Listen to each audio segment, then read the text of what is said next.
dan seterusnya. Baik. Sekarang kita masuk kepada al-wajibu 'alal muslim fi tafsiril Qur'an. Al-wajibu 'alal muslim fi tafsiril Qur'an. Baik. Qala al-muallif rahimahullah wa tayyaba tharah wa nafa'ana bi'ulumihi fid darain. Al-wajibu 'alal muslimi fi tafsiril Qur'an an yush'ira nafsahu حين يفسر القرآن بأنه مترجم عن الله شاهد عليه بما أراد من كلامه فيكون معظما لهذه الشهادة خائفا من أن يقول على الله بلا علم. طيب. Muallif atau pengarang mengatakan al-wajib 'alal muslim. Wajib bagi seorang muslim fi tafsiril Quran, dalam menafsirkan Al-Quran, an yush'ira nafsahu hina yufassirul Quran, wajib bagi dia untuk merasakan dirinya, untuk merasakan atau untuk merasa, ya, ketika dia menafsirkan Al-Quran, bi annahu mutarjimun 'anillah, ya, sesungguhnya dia sedang menjadi penerjemah dari Allah Subhanahu wa taala. Karena penerjemah itu tugasnya apa? Menjelaskan maksud dari yang diterjemahkan.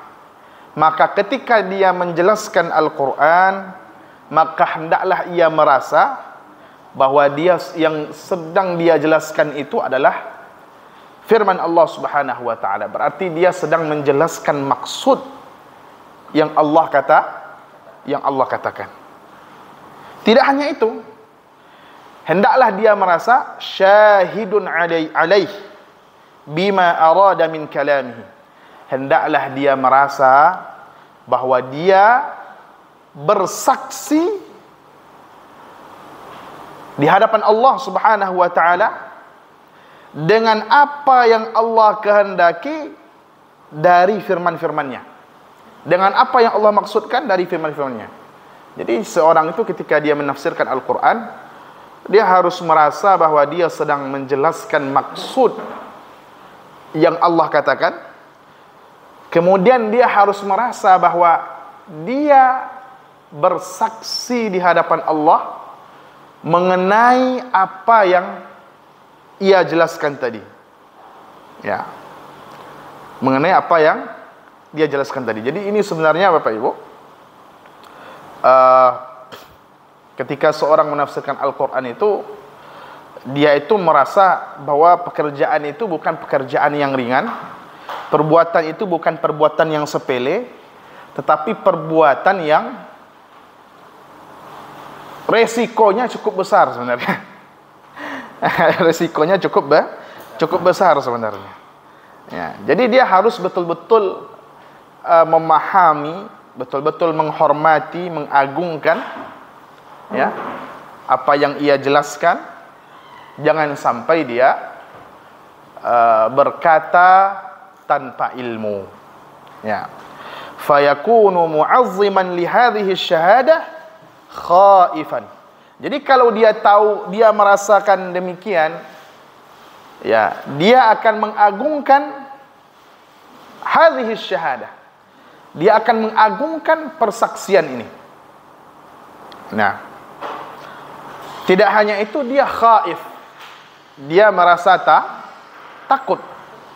Khaifan min an yaqula 'ala Allahi bila ilm. Dia merasa takut, ya, berkata sesuatu tentang Allah tanpa ilmu, berkata sesuatu atas nama Allah tanpa ilmu.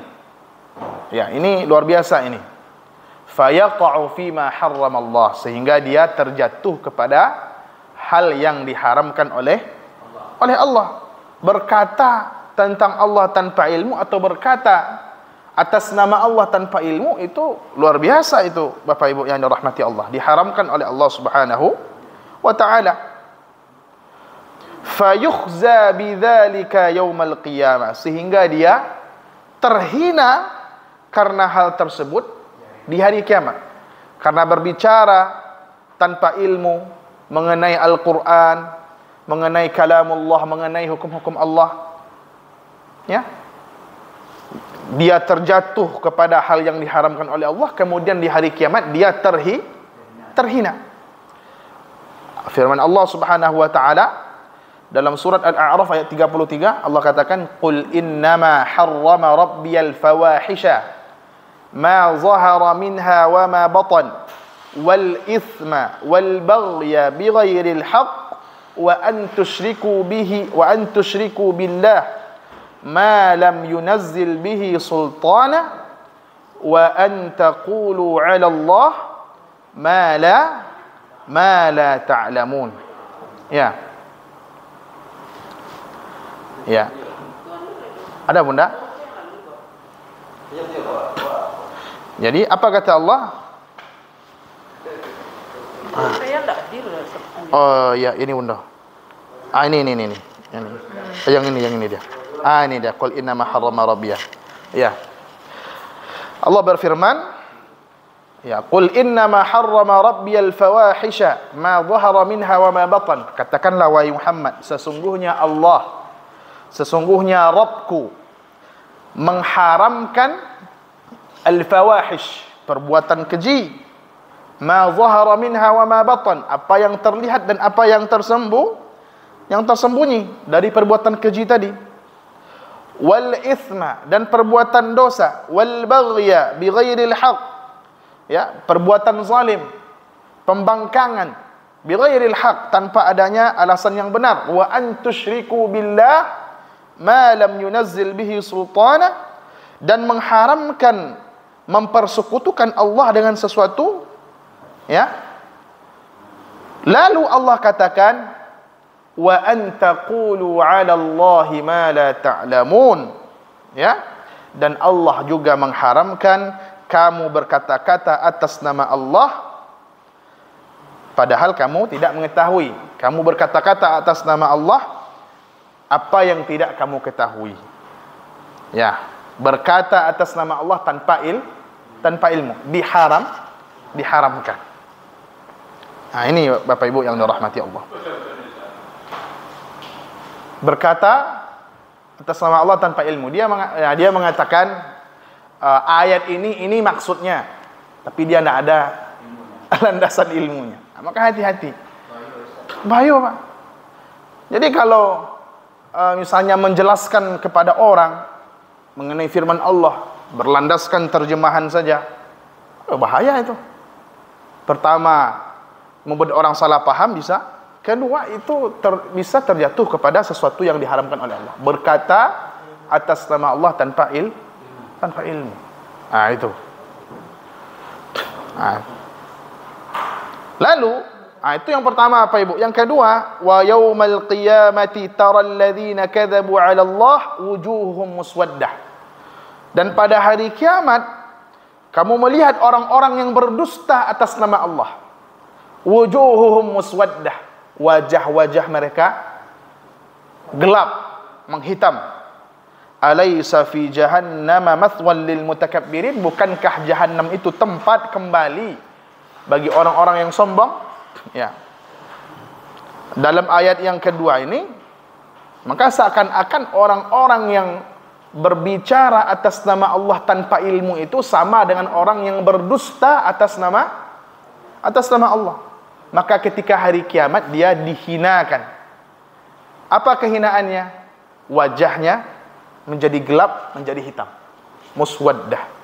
Nah, jadi Bapak Ibu yang dirahmati Allah, ketika kita memahami Al-Quran atau menafsirkan Al-Quran, menyampaikannya kepada orang lain, maka wajib bagi kita atau bagi mufassir, dia merasakan sesuatu yang sangat agung, bahwa yang dia sampaikan ini bukan sembarangan. Yang dia sampaikan ini bukan perkara kecil. yang dia sampaikan ini bukan perkara remeh, tetapi firman Allah Subhanahu wa taala, dan dia bersaksi atas nama Allah. Yang dia sampaikan adalah apa yang dimaksudkan Allah. Kalau yang dia sampaikan tidak sesuai dengan apa yang dimaksudkan oleh Allah, maka itulah nanti jatuh kepada berkata atas nama Allah tanpa ilmu. Balik konsekuensi, Pak. Tak jadi imam, jadi khatib aja, Pak. Jadi ulama. Berat itu konsekuensinya. Dia menyampaikan hukum Allah di dalamnya. Dia menyampaikan maksud dari firman Allah. Mau kasihnya ada itu doh. Tapi dipaksakan itu maksudnya misalnya kan. Makanya harus berhati-hati. Ya. Ini. Jadi harus menterjemahkan menurut kemauan. Berarti bukan menterjemahkan menurut kemauan Allah. Itu. Ya. Ini nanti Bapak Ibu. Lalu bagaimana caranya supaya kita tidak terjatuh kepada hal yang seperti tadi, berkata atas nama Allah tanpa ilmu? Dijelaskan pada halaman selanjutnya. Kalau kamu mau menafsirkan Al-Quran, rujuknya kemana? Apakah langsung ke kepala kita? Ya, Allah berfirman, misalnya, Alhamdulillahirabbil alamin. Itu maknanya. Coba rujuk dulu. Ya, apa rujukannya kita menafsirkan Al-Quran itu? Apakah logika kita saja? Apakah analisa kita saja tanpa sandaran apapun? Ayat itu tidak mungkin. Kita bukan nabi, kita bukan rasul, kita manusia biasa. Ya, kalau nabi dan rasul dia mendapatkan wahyu dari Allah Subhanahu wa taala. Kalau kita apa yang kita dapatkan? Wangsit. Nah, kan tidak mungkin. Ya. Awak ya. Awak amplop itu nak perlu, Pak.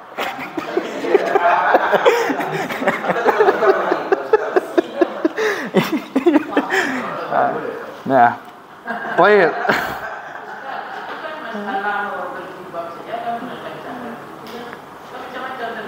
Iya. Iya. Nanti kita akan belajar nanti, Bunda. Ikhtilaf fit tafsir. Perbedaan pendapat dalam tafsir. Nanti kita lihat bagaimana. Memang satu ayat itu kadang-kadang sampai 20 sampai puluhan tafsirnya. Tapi kita lihat apa bentuk perbedaannya. Itu nanti ada pembahasannya. Tapi yang pertama sekali apa rujukan kita dalam mentafsir? Makanya di sini katakan al-marja'u atau al-marji'u fi tafsiril Quran.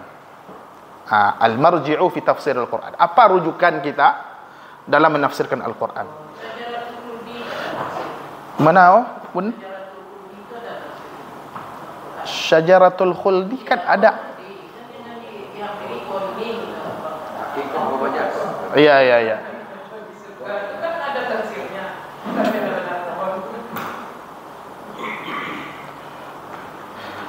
Kalau dalam surat Thaha kan ada itu. Hal adulluka ala syajaratil khuldi. Tapi itu nanti Bunda ya. Bismillah. Ya, di sini katakan yurja'u fi tafsiril Quran ila ma ya'ti, atau yarji'u fi tafsiril Quran ila ma ya'ti. Hendaklah seorang mufassir itu dalam menafsirkan Al-Quran dia merujuk kepada hal-hal berikut ini. Yang pertama, kalamullahi ta'ala. Rujukan dalam tafsir itu apa? Kalamullahi ta'ala. Firman Allah itu sendiri. Ini.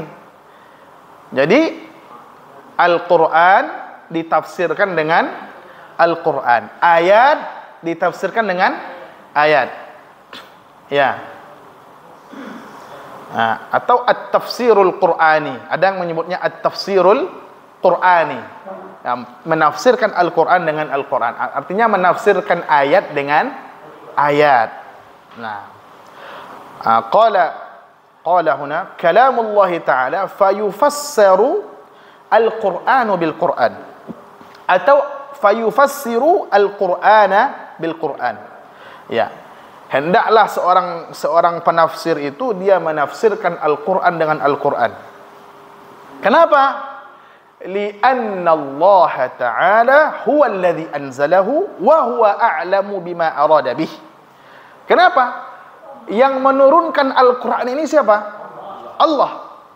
Wa huwa a'lamu bima arada bih. Dan Allah lebih tahu, Allah paling mengetahui dengan apa yang Allah maksud dari ayat tadi. Allah yang tahu dengan apa yang Allah maksud dari ayat Al-Quran itu.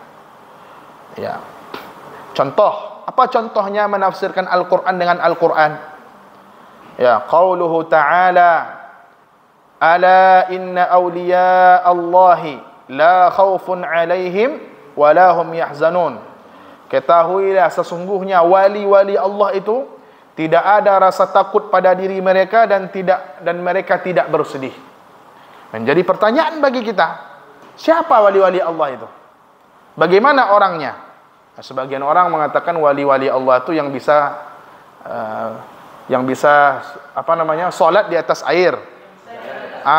Yang bisa dia apakah itu tanda-tanda wali Allah?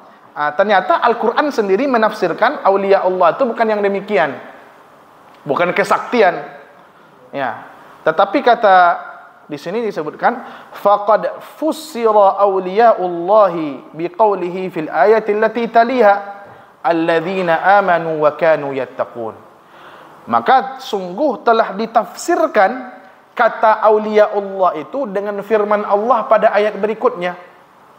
Apa kata Allah? Alladzina amanu wa kanu yattaqun. Ya, ala inna awliya Allah la khaufun alaihim wa la hum yahzanun. Ketahuilah bahwa wali-wali Allah itu tidak ada rasa takut dalam diri mereka dan mereka juga tidak bersedih. Siapa wali-wali Allah itu? Alladzina amanu wa kanu yattaqun. Orang-orang yang beriman dan mereka bertakwa. Ini tafsirannya. Jadi wali Allah itu ternyata menurut Al-Quran bukan yang bisa terbang, yang solat Jumatnya di Mekah atau di kampungnya pagi kole. Itu Jumatan tak ada. Ditanya di mana Jumatan tadi? Di Mekah. Ternyata bukan yang demikian.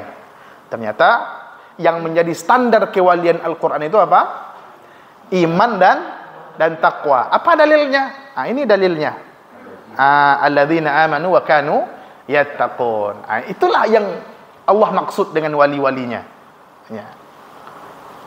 Lalu contohnya qauluhu ta'ala wa ma adraka mat-tariq. Ya.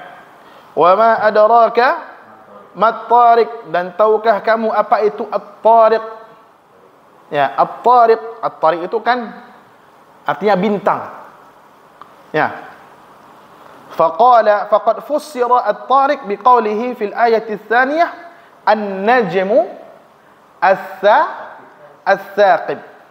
Ya, an-najmu artinya bintang. An-najmu ats-tsaqib, bintang yang bercahaya. Naam. Lalu qauluhu ta'ala wal arda ba'da dzalika dahaha. Wal arda ba'da dzalika dahaha. Dalam surat apa ni? An-Nazi'at. Dan bumi setelah itu Allah apakan? Allah dahaha. Allah hamparkan. Ya, Allah hamparkan. Ya. Wal arda ba'da dzalika dahaha. Akhraja minha ma'aha wa mar'aha. Ya. Dan bumi setelah itu Allah hamparkan. Bagaimana Allah hamparkan? Ya. Pada ayat selanjutnya ditafsirkan akhraja minha ma'aha wa mar'aha. Allah keluarkan dari dalam bumi itu mata air. Akhraja minha ma'aha wa mar'aha. Allah keluarkan mata air dan Allah keluarkan mar'aha, tumbuh-tumbuhan. Ya. Sehingga bisa orang hidup di dalamnya. Nah, itu salah satu contoh penafsiran Al-Quran dengan Al-Quran. Ya.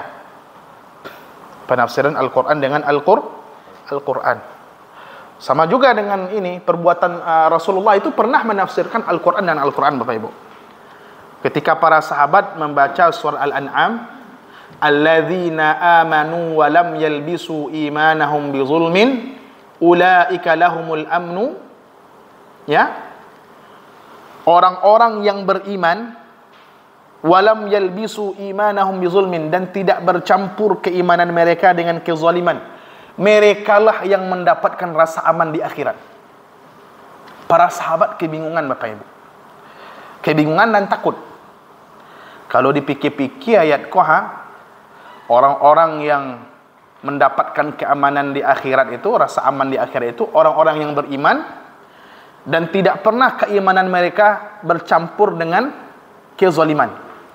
Tapi fikir di para sahabat, siapa di antara kita yang tidak pernah berbuat zalim? Itu Pak Ibu. Siapa di antara kita yang tidak pernah berbuat zalim? Ya, karena yang ada di pikiran para sahabat ketika itu, kezaliman di dalam ayat itu bersifat umum. Ya. Sehingganya apa? Siapa di antara awak kau tidak pernah zalim? Kalau mau itu tuh tidak ada yang aman. Tidak ada yang aman dari pada hari kiamat. Lalu bertanyalah para sahabat ini kepada Rasulullah sallallahu alaihi wasallam. Apa kecek Rasulullah? Rasul menafsirkan zulm di situ, kezaliman di situ apa? Maksudnya adalah kesyirikan. Apa dalilnya?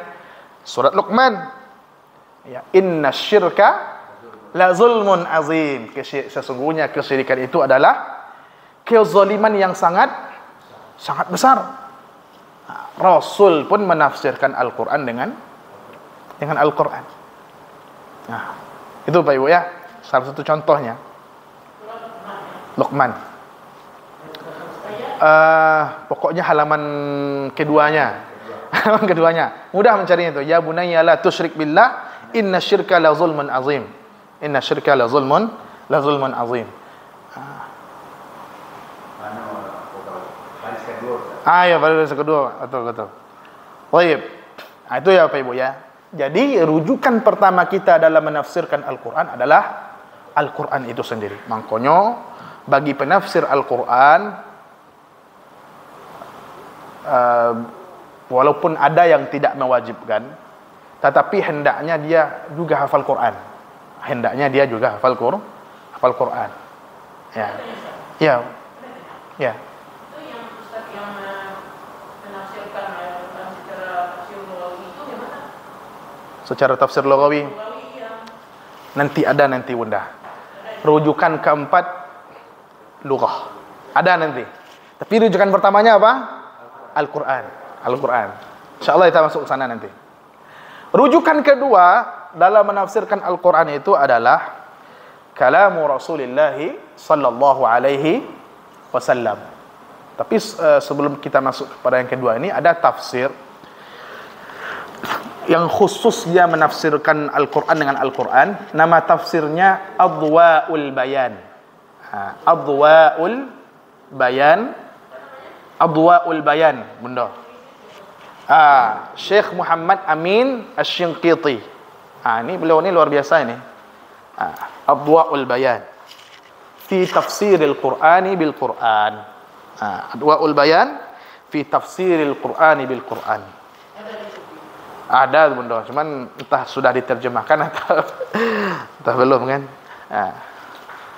Adwa'ul Bayan ini judulnya.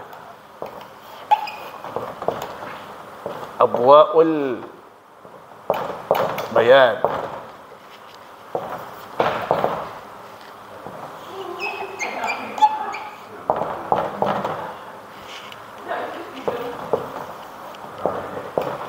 Le jelas Bunda? Tak jelas. Ya. Pakai yang hitam sajalah. Nah.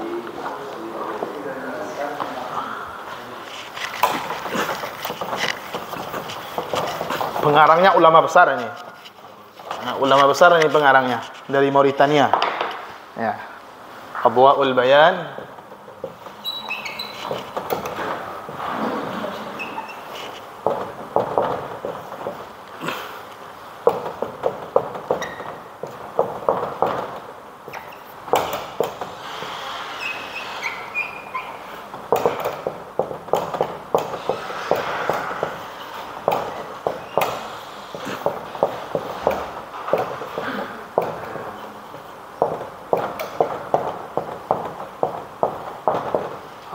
Itu.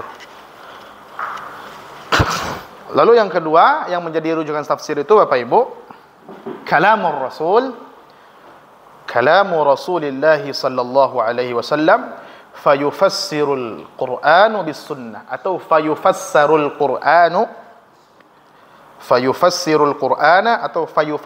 Qur'anu bis sunnah. Yang kedua adalah sabda Rasulullah sallallahu alaihi wasallam sehingga Al-Quran itu ditafsirkan dengan sunnah, dengan tafsir, dengan hadis, ya, dengan hadis. Nah, inilah yang dinamakan dengan istilah barangkali ada namanya tafsir nabawi, at-tafsir an-nabawi, tafsir Nabi. Lianna Rasulullah, kenapa kita harus merujuk kepada sabda Rasul? Lianna Rasulullah sallallahu alaihi wasallam muballighun 'anillahi ta'ala. Karena Rasul itu posisinya, kedudukannya adalah sebagai muballigh, penyampai dari Allah Subhanahu wa taala, penyampai dari Allah Subhanahu wa taala. Fahuwa a'lamun nas bi muradillahi ta'ala bi kalamihi. Maka Rasul itu adalah manusia yang paling alim dengan maksud Allah Subhanahu wa taala. Rasul itu adalah yang paling tahu dengan apa yang diinginkan dan dikehendaki oleh Allah Subhanahu wa taala. Contohnya, walizalika amsalatun minha, ada contohnya Bapak Ibu. Walizalika amsalatun minha qauluhu ta'ala lilladzina ahsanul husna wa ziyadah. Lilladzina ahsanul husna wa ziyadatun. Ya, bagi orang yang berbuat baik, al-husna. Al-husna itu al-jannah.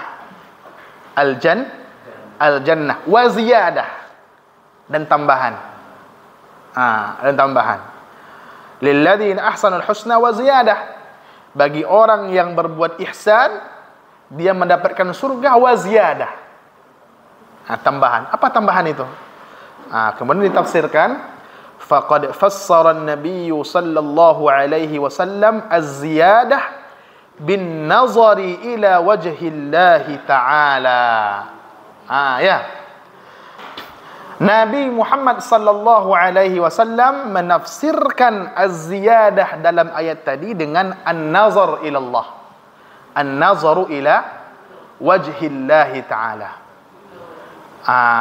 An-nazar ila wajhillah, melihat Allah Subhanahu wa taala. Ya, melihat Allah Subhanahu wa taala. Ya. Fima rawahu Ibnu Jarir wa Ibnu Abi Hatim sarihan min hadits Abi Musa. Hal ini berdasarkan riwayat Ibnu Jarir, riwayat Ibnu Jarir At-Tabari dan Ibnu Abi Hatim sarihan, secara sarih, min hadithi Abi Musa, dari sahabat Abu Musa al-Ash'ari wa Ubay bin Ka'ab, dan sahabat Ubay bin Ka'ab. Wa rawahu Ibnu Jarir min hadithi Ka'ab ibn Ujrah. Dan Ibnu Jarir juga meriwayatkan dari hadis Ka'ab bin Ujrah. Wa fi sahih Muslim an Suhaib bin Sinan an Nabi sallallahu alaihi wasallam fi haditsin qala fihi. Dalam sahih Muslim dijelaskan dari Suhaib bin Sinan dari Nabi sallallahu alaihi wasallam, dalam sebuah hadis beliau berkata di dalamnya, fayakshiful hijaba, na'am, fama u'tu syai'an ahabba ilaihim minan nadhari ila rabbihim azza wa jalla. Thumma tala hadhihi al-ayah lilladzina ahsanul husna wa ziyadah. Jadi dalam Sahih Muslim itu dari hadis Suhaib bin Sinan disebutkan bahwa fayakshiful hijab, Allah Subhanahu wa taala menyingkapkan hijabnya. Fama u'tu syai'an, sehingga ahli surga itu Bapak Ibu, fama u'tu syai'an ahabba ilaihim, ya, tidak diberikan sesuatu yang lebih mereka sukai, yang lebih mereka cintai daripada melihat kepada Allah. Jadi Bapak Ibu, kalau ada pertanyaan, adakah kenikmatan yang lebih nikmat dari surga? Barangkali ini jawabannya. An-nazaru ila wajhillah. An-nazaru ila wajhillah. Ini salah satu contoh bahwa menafsirkan Al-Quran dengan perkataan Rasulullah sallallahu alaihi wasallam. Fama u'tu, mereka tidak diberikan. U'tu diberikan, mereka diberikan. Fama mari sana lin nafi, untuk menegasikan, untuk meniadakan. Fama u'tu syai'an, maka tidaklah mereka diberikan sesuatu, diberikan kenikmatan yang lebih mereka cintai dibandingkan an-nazru ila wajhillah. Walaupun ini Bapak Ibu, kalau kita berbicara ilmu teologi, ini ilmu kalam atau ilmu usuluddin atau ilmu akidah, ini termasuk perkara yang diperdebatkan. Termasuk perkara yang diperdebatkan. Tapi poin pentingnya di sini adalah menafsirkan Al-Quran dengan sabda Nabi sallallahu alaihi wasallam. Itu poinnya. Itu poinnya. Ya, Pak. Yang sharihan, secara jelas. Sharih, sarahah. Sharih, jelas. Ya. Dia ada sharih, Pak, ada jelas, ada yang kinayah, ada yang kiasan. Itu. Jadi ini secara sharih, secara jelas, ya. Lalu setelah Rasul mengatakan yang demikian, Rasul membacakan ayat lilladzina ahsanul husna wa ziyadah, bahwa bagi orang yang berbuat baik, bagi orang yang berbuat ihsan, al-husna, surga, wa ziyadah. Ini menunjukkan apa? Bahwa Rasul menafsirkan ayat az-ziyadah ini dengan apa? Dengan surga. Lalu contoh yang kedua, ya Pak? Contoh yang kedua, qauluhu ta'ala wa a'iddu lahum mastata'tum min quwwah. Dan persiapkanlah oleh kalian dalam rangka menghadapi orang-orang tersebut. Ya, ini berperang ini Bapak Ibu ya. Mastata'tum min quwwah. Apa yang kamu mampu berupa kekuatan. Siapkan itu. Siapkanlah kekuatan, siapkanlah quwwah sesuai dengan kemampuanmu. Nah, lalu kita bertanya, kekuatan apa yang dipersiapkan? Kekuatan otot, kekuatan otak, kekuatan tangan, badan, atau bagaimana? Faqad fassara an-nabiy sallallahu alaihi wasallam al-quwwata bir-ramyi. Rasul menafsirkan al-quwwah di sini apa? Dengan ar-ramyu. Ar-ramyu itu melempar. Lempar. Kalau pada saat itu yang dilempar adalah anak apa? Anak panah. Maka persiapkanlah panah. Kalau sekarang tentu yang dilempar nak panah lagi. Yang dilempar adalah peluru. Apa Pak? Sekarang drone lagi. Drone lagi. Ya, soruh. Ya. Kalau sekarang tentu ar-ramyu di sini adalah yang drone tadi. Alat pelemparnya bukan lagi panah, alat pelemparnya adalah teknologinya lagi. Ya, kalau dulu alat pelemparnya pakai otot, sekarang dengan satu jari. Itu. Itu maknanya wa'iddu lahum mastata'tum min quwwah. Quwwah di sana maksudnya ar-ramyu. Itu ya Pak Ibu ya. Hadis ini rawahu Muslim, diriwayatkan oleh Imam Muslim. Wa ghairuhu min hadithi Uqbah bin Amir radhiyallahu anhu. Diriwayatkan dari yang lainnya juga dari hadis Uqbah bin Amir radhiyallahu anhu. Jadi yang pertama tadi menafsirkan Al-Qur'an dengan ayat Al-Qur'an, menafsirkan Al-Qur'an dengan hadis Rasulullah sallallahu alaihi wasallam. Yang ketiga Bapak Ibu, kalamus sahabah. Gimana Bunda? Lahum musuh. Siapa musuh dalam ayat ini disebutkan? Orang-orang ya, kufar. Ya. Baik.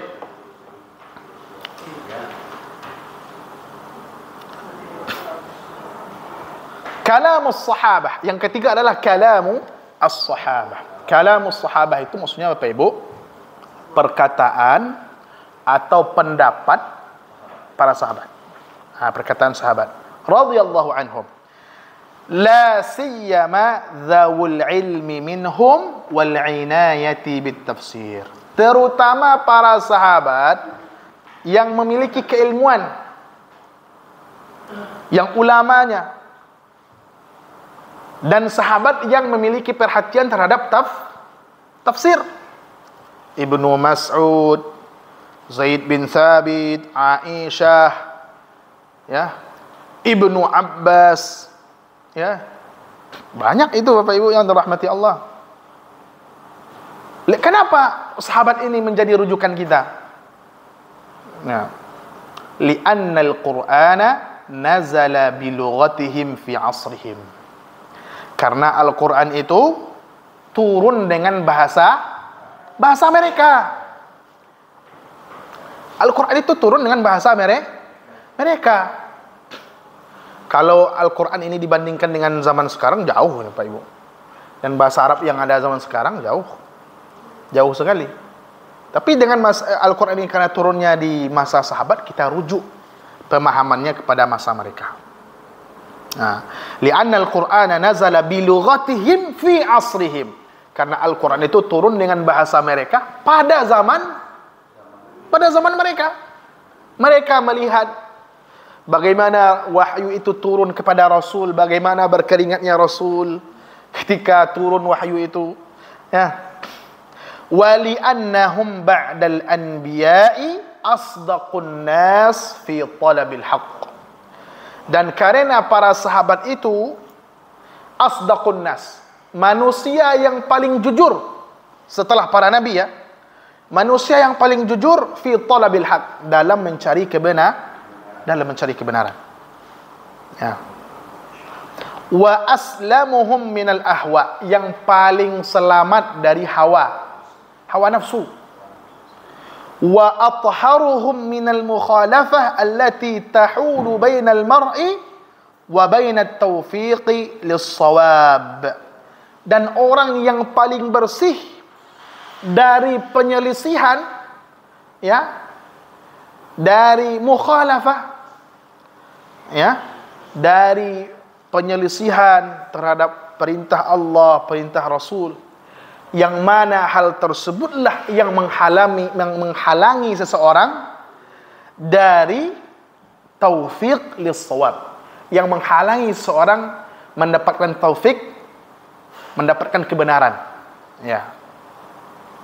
Jadi mereka itu, ya, taufiq lis-shawab, ya, na'am, lis-shawab, kebenaran. Mereka orang yang paling Al-Quran turun pada mereka, paling jujur dalam mencari kebenaran, selamat dari hawa nafsu, ya, ya, bersih dari penyelewengan, penyimpangan yang menghalanginya dari yang menghalanginya mendapatkan kebenaran. Naam. Gimana? Zawu ashab, zawu yang memiliki. Ya, zawu itu mereka yang memiliki ilmu. Nah. Itu jamak dari zawu. Zu jamak dari zawu. Zu jamak dari zawu. Naam, asmaul khamsah, isim yang 5. Apa contohnya tafsir para sahabat ini Bapak Ibu? Contohnya salah satu di sini wa in kuntum marda. Ya, surat An-Nisa ayat 43. Qauluhu ta'ala wa in kuntum marda aw ala safarin aw jaa ahadun minkum minal ghaiti aw lamastumun nisaa. Surat An-Nisa ayat 43. Coba kita bacakan ayatnya. Itu surat An-Nisa ayat 43. Ya. Allah berfirman, Allah katakan di sini, wa in kuntum marda aw ala safarin aw jaa ahadun minkum minal ghaid aw lamastumun nisa falam tajidu ma'an fatayammamu sa'idan tayyiban famsahu biwujuhikum wa aydikum. Apabila kamu sakit atau dalam perjalanan atau kamu telah selesai buang air kecil atau buang air besar, aula mastumun nisa, atau kamu menyentuh istri-istri kamu lalu tidak mendapati air, maka bertayamumlah. Ini hukum mengenai tayamum. Jadi di sini disebabkan sebab-sebab tayamum itu apa? Tidak ada air, ya. Sedang dalam sakit pula, dalam perjalanan pula, berhadas besar atau kecil, berhadas kecil, ya. Lamastumun nisa, menyentuh perempuan, atau menyentuh maksudnya menyentuh istri, atau menyentuh perempuan. Di sini ya, iya Ustaz. Apa makna lamastum ini Bapak Ibu? Lamastumun nisa faqad sahha an Ibni Abbas radhiyallahu anhuma annahu fassara al-mulamasah bil jima'. Maka sungguh telah sahih dari Ibnu Abbas radhiyallahu anhuma bahwa beliau menafsirkan mulamasah, lamastumun nisa, dengan jima', hubungan suami istri. Artinya bukan sekedar menyentuh, tetapi juga terjadi hubungan. Makanya kalau dalam fikih perbandingan, salah satu sebab khilafnya adalah perbedaan dalam memaknai lamastumun nisa. Apakah lamastumun nisa itu mujarradul lams, hanya sekedar sentuhan kulit, atau maksudnya ada makna lebih dari sekedar bersentuhan, yaitu jima'. Maka Ibnu Abbas dia menafsirkan lamastum dengan al-jima', al-mulamasah di sana dengan al-jima'. Mulamasah itu menyentuh. Naam. Secara lugawi menyentuh, tapi menyentuh di sini bukan hanya sekedar menyentuh. Bukan hanya sekedar lamasa. Kalau lamasa kan menyentuh, tapi ini lamasa. Bersaling. Ada makna lebih dari sekedar menyentuh. Gimana, Pak? Nah, gimana? Ya. Karena kalau kita lihat dari ilmu ilmu saraf, ziyadatul bina, ziyadatul mabna, ziyadatun fil ma'na. Kalau ada tambahan huruf sedikit dalam susunan kata itu, dia menunjukkan ada tambahan dalam maknanya. Gitu. Ya. Tapi poin pentingnya di sini bahwa menafsirkan Al-Quran itu salah satunya dengan perkataan sahabat. Kira-kira begitu. Iya, Pak. Tapi ada juga ulama berbeda pendapat. Artinya bersentuhan. Kalau Imam Syafi'i kan bersentuhan langsung. Iya, bersentuhan langsung, Pak. Tapi ada yang mengatakan dengan syahwat. bersentuh dengan syahwat. Dengan syahwat. Iya. Iya. Mana yang benar? Iya. Wallahu ta'ala a'lam. Wallahu ta'ala, itu khilafiyah. Khilafiyah. Dan itu Pak Ibu, itu mu'tabar ya. Mu'tabar ya, seangga ya. Insyaallah mu'tabar. Ini kuat sekali ini khilafnya di sini. Kuat sekali. Salah satu penyebabnya perbedaan dalam menafsirkan ini. Kemudian perbedaan riwayat, kemudian dari sisi bahasa juga dan lain sebagainya. Kira-kira begitu. Ya. Tapi yang paling penting kita poinnya di sini adalah Al-Qur'an itu ditafsirkan dengan perkataan sahabat. Itu substansinya. Sehingga dari substansi yang satu ini Muncul juga khilaf yang tadi itu. Ya kan? Karena perkataan sahabat tidak hanya satu ini saja. Banyak lagi nanti kan.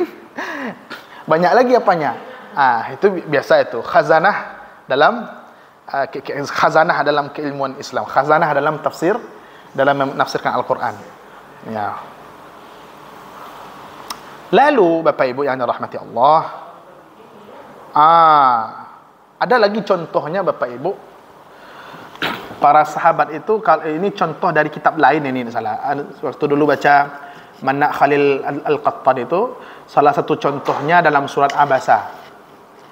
Abasa itu wa fakihatau wa abba. Wa fakihatau wa abba. Ya. Wa fakihatau wa abba. Coba kita lihat. Surat Abasa. Di sini فَأَنْبَتْنَا فِيهَا حَبًّا وَعِنَبًا وَقَضْبًا وَزَيْتُونًا وَنَخْلًا وَحَدَائِقَ غُلْبًا وَفَاكِهَةً وَأَبًّا. Allah menumbuhkan biji-bijian, ada yang menjadi ada anggur, ada buah-buahan, ada zaitun, ada kurma, ada kebun yang luas yang rimbun. Wa fakihatan wa abba. Fakihah buah-buahan wa abba. Para sahabat bertanya kepada Umar, kalau tidak salah ya, apa maksudnya abba itu wahai Umar? Kata Umar, al-ab yani al-ushub. Abba di sini maksudnya al-ushub. Al-ushub itu rumput. Rumput. Allah tumbuhkan rumput. Ya, Allah tumbuhkan rumput untuk hewan-hewan ternak, untuk yang memakannya itu. Itu salah satu contoh penafsiran dengan dengan perkataan sahabat. Lalu Bapak Ibu yang dirahmati Allah, yang keempat, kalamut tabi'in. Kalamu at-tabi'in. Pendapat para tabi'in. Alladzina i'tanau bi akhdhi at-tafsir 'anis sahabati radhiyallahu anhum. Tabi'innya bukan sembarang tabi'in Bapak Ibu. Tabi'in yang memiliki inayah, memiliki perhatian, yang menyibukkan dirinya dengan mempelajari tafsir dari para sahabat.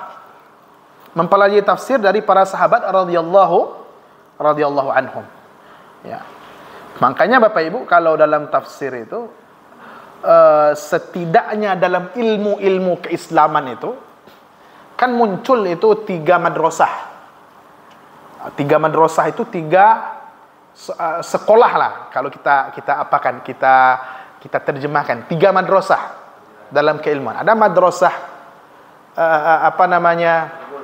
Makkah, madrasah Makkah, ada madrasah Madinah, ada madrasah Kufah. Ya. Ada Makkah, Madinah, Kufah. Di Kufah ada sahabat Ibnu Mas'ud. Ibnu Mas'ud punya murid-murid lagi. Hammad bin Salamah dan seterusnya. Di Madinah ada Zaid bin Thabit dan Ibnu Umar. Ada pula murid-muridnya. Di Makkah ada Ibnu Abbas. Ada pula murid-muridnya. Murid-muridnya itu tabi'in tadi. Tabi'in kayak Mujahid. Mujahid Bapak Ibu, ada namanya Mujahid. Mujahid itu muridnya Ibnu Abbas. Itu tabi'in itu. Yang disebutkan oleh Sa'angga tadi Ad-Dhahhak. Ada namanya Atha bin Abi Rabah, Atha bin Yasar. Ya Bapak Ibu ya. Tidak ketemu dengan Nabi, tapi ketemu dengan bertemu dengan sahabat. Ya betul. Ada Salim Maula Ibnu Umar. Ada Nafi'. Jadi kalau kita lihat silsilahnya itu Bapak Ibu memang begitu.